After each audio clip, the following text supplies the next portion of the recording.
Hey everyone, thanks for being here to go over the Alabama exclusive right to sell property listing agreement. We're going to cover all of the basic concepts and we're going to go over each page individually, as well as some of the NAR changes and how they might affect you as a listing agent. So the first change, sort of big change from NAR that everyone is experiencing and everybody is having to adapt to and learn how to use, is a compensation agreement. And compensation agreements were not mandatory before the NAR settlement happened and the rulings took effect. But now, every state, every MLS has to have compensation agreements in use by the real estate agents. And so what that means is, um, obviously offering compensation to a buyer's broker is totally optional. The buyers themselves can also offer compensation to their broker. So there's multiple ways that a buyer's broker can receive compensation. And if you, as the listing agent or your client, the seller, would like to offer buyer broker compensation, you can discuss it, and it's encouraged that you discuss it. When you're taking on the listing, when you're getting the listing paperwork signed, and if either you or your client want to offer that, you want to pencil that out ahead of time. It's just a good idea, even if your clients decide they want to wait and see what other buyer agents are asking for, that's totally fine. You can do that, but it's still good to discuss it and see what your client is willing to do. And if they don't want to offer anything, you might think about maybe you want to offer the buyer's broker compensation. So it's a conversation that needs to be had. And this is the compensation agreement that we have available in Alabama for you guys to use. It's a fairly simple one-page document. And if you like, as the listing agent, you can have this pre-filled out with your client. And, once you get an offer in, this is already done. You can send it over to the buyer's broker. It's easy and good to go. So, up at the top, the first two blanks, you're going to fill in the name of the buyer's brokerage and the seller's brokerage. Now, if you're pre-filling this out, obviously you'll just leave the buyer's brokerage blank for now. Number one is the property description. So in the first blank, you're going to fill in the property address. And in the last two blanks, you're going to fill in the names of the sellers and the buyers. Section 2 is going to cover the compensation. So if a transaction ensues, the seller's broker is going to pay the buyer's broker either a set dollar amount or a percent of the sales price. So you're going to fill in that blank here. Or there is a third option. So if there's something else, there's some other arrangement you've worked out or that you'd like to do, you're going to write that in the third option. Section 3 is the term, so enter the agreement start and end date. Section 4 is the disclosures, so copies of this agreement need to be given to all parties prior to closing. Section 5 is miscellaneous, so this agreement can be modified in writing and is assigned to both parties' heirs and successors and is governed by Alabama state laws. And then after that, we have the signature section, and then we have the contact information. Now we are into the first page of the listing agreement. There's a notice at the top that states we are not lawyers. Please consult an attorney before signing if you need additional support. And the Alabama Legal Services link is there. The county name will go on the left-hand side of the next blank, and then the date you are filling out the contract will go on the right-hand side. Then we have the seller section. The names of the sellers listed here must match the deed for the property. The company name should say Dalton Wade Inc. The broker or agent should be, so it should be your legal name as seen on your real estate license. Section 1 is the property description. So you must choose at least one of the three options. You can choose multiple as needed. Each option should be filled out in its entirety and not left blank. Please don't abbreviate any portion of the address to ensure clarity. The first box is the legal street address of the property, and the second box is going to be the legal description. A legal description is the precise location and measurement of real property. Unlike an address, it's a unique identifier and is often referenced during the title search to ensure no encumbrances are on the property. The third option is meets and bounds. You need to attach a description or survey when using the third option. Section 2 is the notices section. So the seller's mailing address will go in the first section. Unless this is an additional property they own, it typically will be the same address they're selling. The agent or broker line will be the office address and your contact information. Section 3 explains that the seller received the real estate brokerage service disclosure. This is a separate document in your .loop templates that will need to be signed by the agent and the seller. Section 4 covers dual agency and conflict of interest. This section explains that a seller gives the right or does not give the right for an agent to represent both the seller and buyer on this transaction. As the listing agent, you must inform your seller that there may be a limitation on the ability to represent either party fully and exclusively if they choose the box marked "Seller will consider a limited consensual dual agency." One of these two check marks is to be filled in by the seller.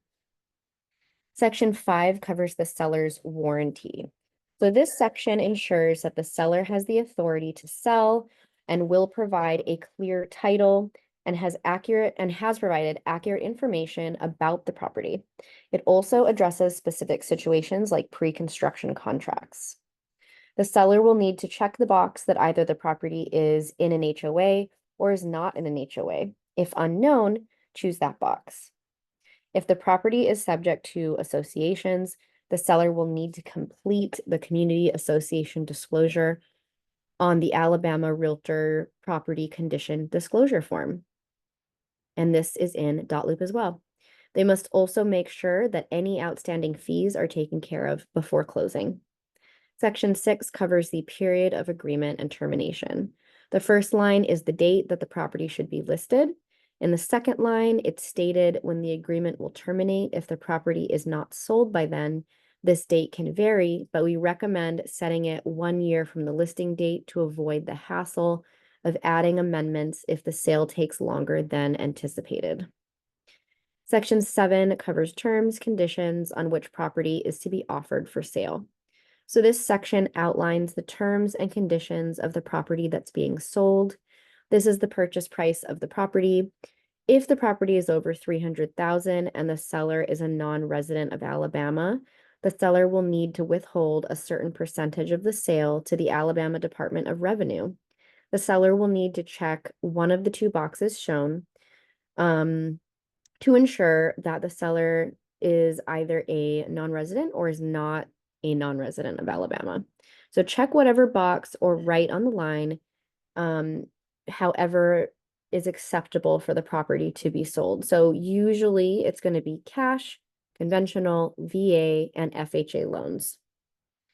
C tells the seller that they need to maintain the property and pay the mortgage and the association dues throughout the listing period. D, this line explains that the seller is expected to keep sufficient hazard insurance until the property is sold and closed. E, the seller will need to choose one of the two boxes indicated on line E. The first box is to be checked if the heating, cooling, plumbing, electrical, and any included appliances are in working order. Second box is if these items are not working and the property is being sold as is. Section 8 covers improvements and appurtenance. This section states that the seller understands that everything listed will be sold with the property. If the seller would like to exclude anything listed, they will need to note it in this agreement on the next page. If it's not noted on the next page, these items are expected to be sold with the house and are to remain there after closing. It's good practice that if a seller intends to retain any permanently attached items, they should remove them before listing the property. This ensures that potential buyers won't encounter them during viewings and therefore wouldn't need to be excluded in writing.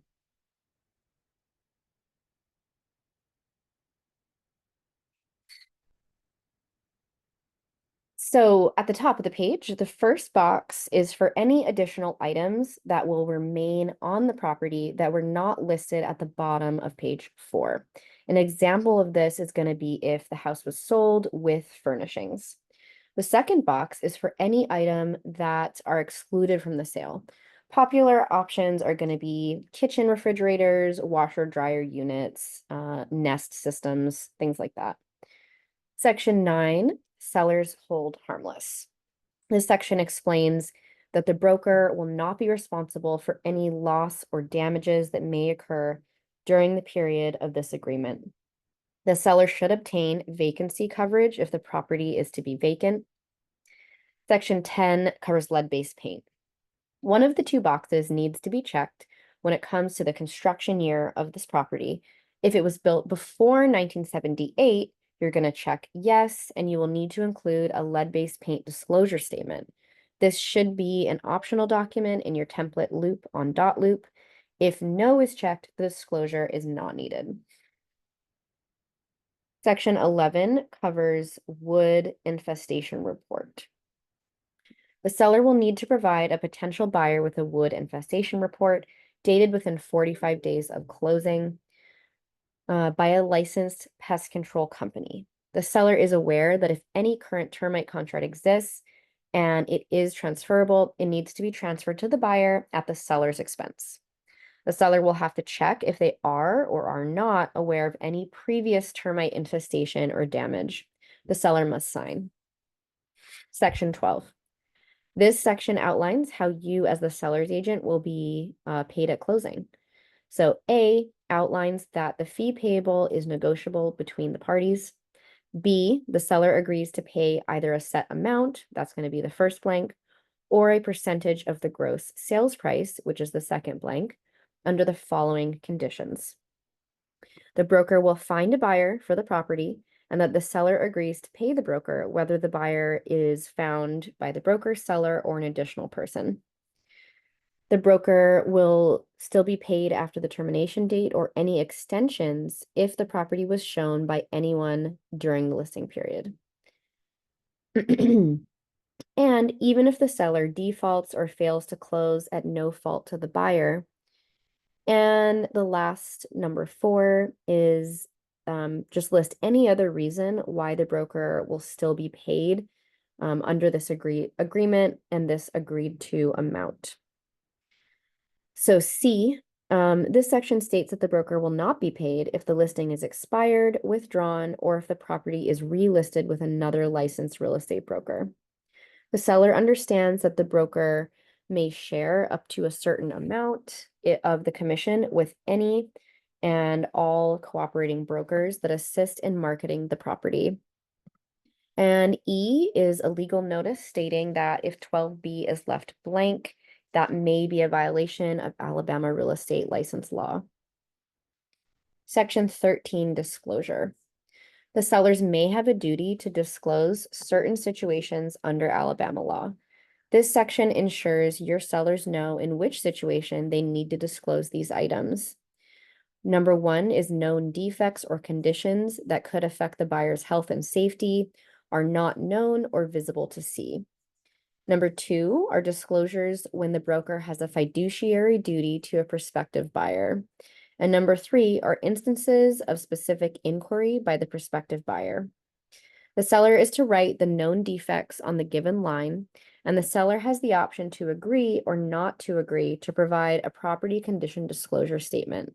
This document should be available in your dot loop template. So the seller should acknowledge if they are aware or unaware if the property lies in a floodplain and should acknowledge if they carry flood insurance policy. Section 14 is the non-discrimination notice. So one cannot discriminate against protected classes when selling a property, and failure by either property is grounds for terminating this agreement. Section 15 covers marketing the property.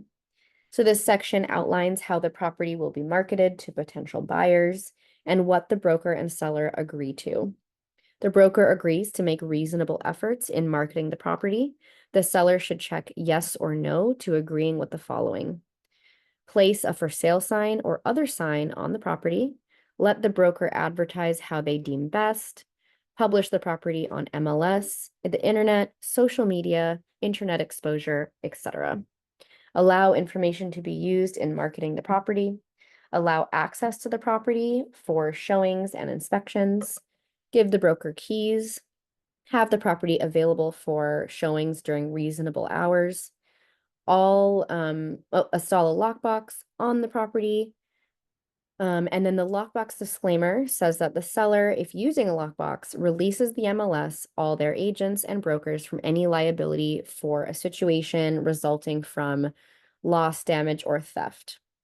If the property is listed on MLS, agents will need to include the name of the listing of service on the blank line. This disclaimer states that the MLS does not view this information along with any other information or data provided by the seller and the broker. Section 16 covers the earnest money. So the seller allows the broker to hold on to earnest money. If the prospective buyer forfeits the earnest money, a written agreement must be signed by the buyer and the seller. The broker may use a portion of the earnest money to cover any incurred costs related to dispersing the earnest money. If the seller is able to keep the earnest money, the blank lines states how much the percentage the broker may keep, but leaving this blank, the broker is entitled to up to 50% of the net earnest money as compensation, not to be over the amount listed in 12B, and the seller will keep the rest. Section 16, if both the buyer and seller claim the earnest money, the broker can interplead the earnest money in court. They should be allowed to deduct any court costs, attorney's fees, and other related costs from the earnest money. Section 17 covers controversies, claims, complaints, or disputes. So this agreement will be interpreted according to Alabama law. Both parties agree that the property is linked to interstate commerce and that any disputes arising from the agreement will be settled exclusively through binding arbitration. The parties explicitly give up the right to start any legal action other than arbitration against each other. Any disputes arising from this agreement will be resolved according to the commercial arbitration rules, and the arbitrator's decision will be final and binding. It can be turned into a court judgment by a competent jurisdiction and enforced using legal means.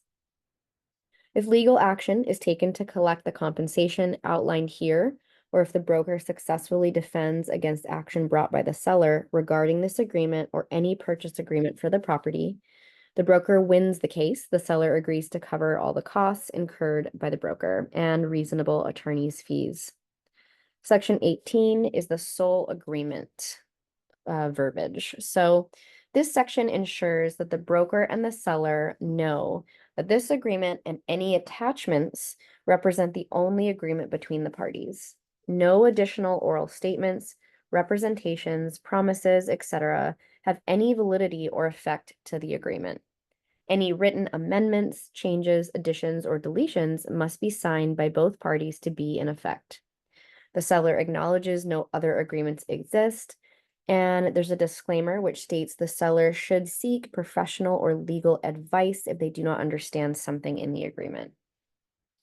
Section 19 is the seller indemnification. So the seller agrees to defend, indemnify, and hold harmless the broker, the broker's agent, and the named MLS. The protection extends to losses, damages, claims, legal suits, or other expenses. These arise from actual or alleged inaccuracies or incompleteness in any of the property information or any other details provided by the seller. Section 20, additional provisions. So if there are any additional terms that you need to add to the agreement, please put that here. An example of something common is the seller shall reimburse the broker for any expenses paid by the broker, such as professional photographs, if the listing is terminated. Then we have the signature section. So the listing agent or broker will sign and date, and all of the sellers on the property need to sign. And that is all I have for you today, guys. Thank you so much for being here. I am going to stop sharing and stop the recording and open it up for questions.